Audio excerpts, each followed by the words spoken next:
Have you ever caught yourself thinking, it's too late for me to start art? Like somehow you missed the boat. Everyone else is light years ahead and you're showing up with nothing but a pencil and a dream. I get it. I went through the same thing in my late 20s, and maybe the fact that you're even asking this question means you've already started on your path. So join me once again on a quest to become a better artist while we explore the topic of when is it too late to start your art journey. So let's start here, at the myth of being too late, because it's the biggest one. We live in a world obsessed with timelines. People love to tell you when certain things are supposed to happen. When you should graduate, when you should start a career, succeed, or when you should have a family and own a house. And if you fail to meet their expectations, then you're somehow failing behind in life. But art, much like life, doesn't always work like that. Art doesn't care how old you are or what you've done before. It only cares that you show up. There are people who start painting in their 60s and find more fulfillment and joy than they ever did earlier in life. There are illustrators who switched paths after raising kids. There are artists who started at 10, quit at 20, and came back at 40 and made their best work yet. We like to think that we're late because we compare ourselves to other people's timelines. But your starting line is exactly where it needs to be, and your timeline is unique. So the question isn't when. The only thing that really matters is that you start at all. The illusion of catching up is the next one I want to talk about. We have the ability to scroll through perfect sketches and polished paintings, and it can make us feel like everyone else has already mastered it all, and that there is no point in catching up to them. But what if we're not supposed to catch up? There's no finish line in art, no point where you can tick a box and say, okay, I'm done learning now, I know everything there is to know about every medium and every subject.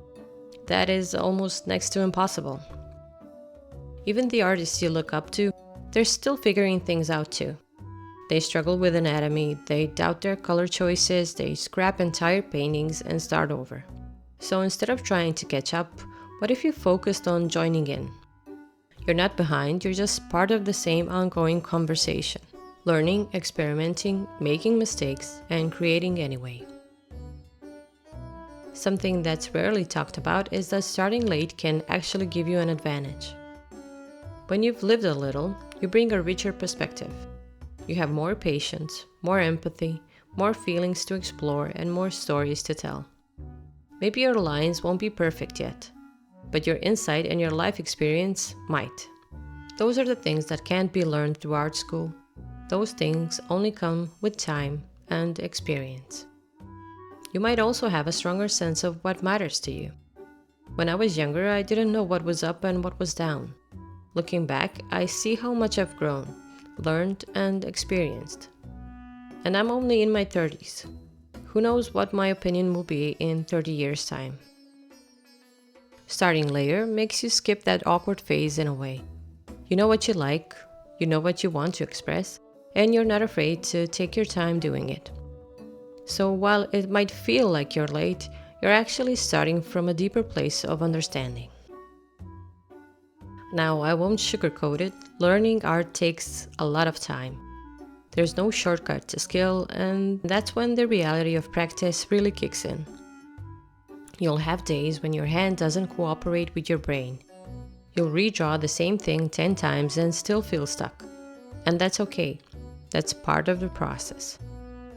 But every hour you spend drawing, painting, and sketching, it adds up. You won't notice improvement day to day, but you'll look back months later and realize how far you've come. Consistency matters more than intensity. You don't need to draw for 5 hours each day. Even 20 to 30 minutes regularly can build some amazing progress over time. Now let's talk about the comparison trap. One of the hardest parts of starting later is that everyone else might feel so far ahead. I often see 16-year-olds with digital portfolios that look like they've been painting for decades.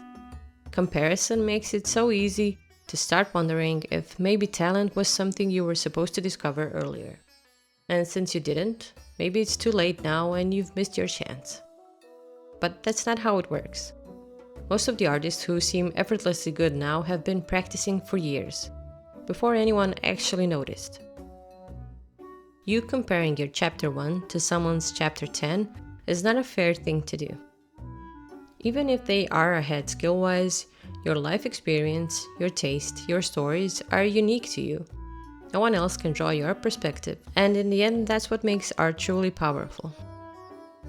So when comparison does creep in, remind yourself, you're not supposed to be them.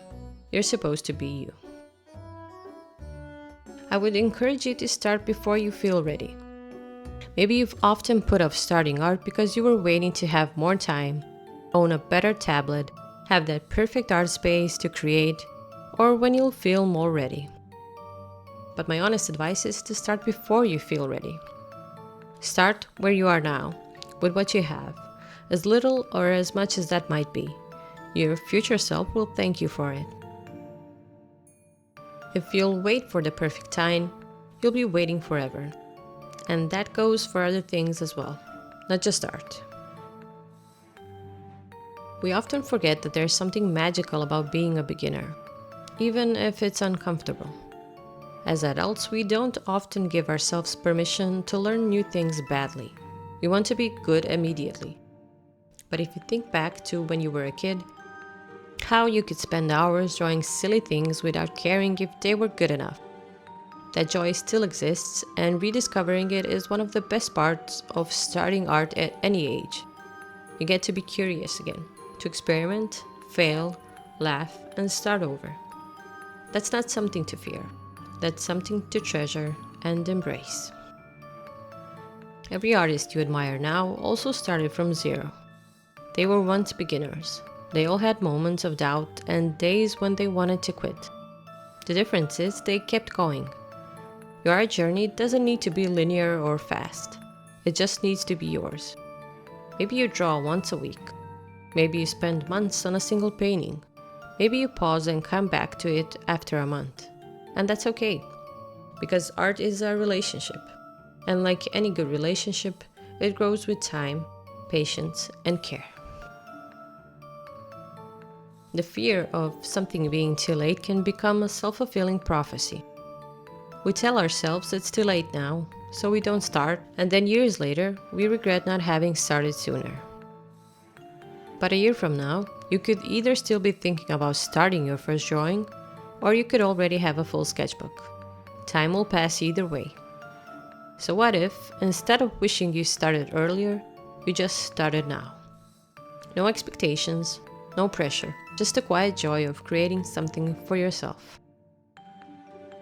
So if this is your first day picking up a pencil in years, welcome back. If this is your first drawing ever, I'm so proud of you. And if you've been thinking about starting art for months, but are too scared to begin, this is your sign. It's not too late and you're not behind. You're exactly where you need to be. The best time to start your journey was years ago. The second best time is now. So pick up that pencil, open that sketchbook, and start with just one small line. Because that one line might just be the beginning of something beautiful. Thank you for drawing with me today. If this message found you at the right time, I hope it gave you the gentle nudge you needed to begin. As always, I'll see you in the next one.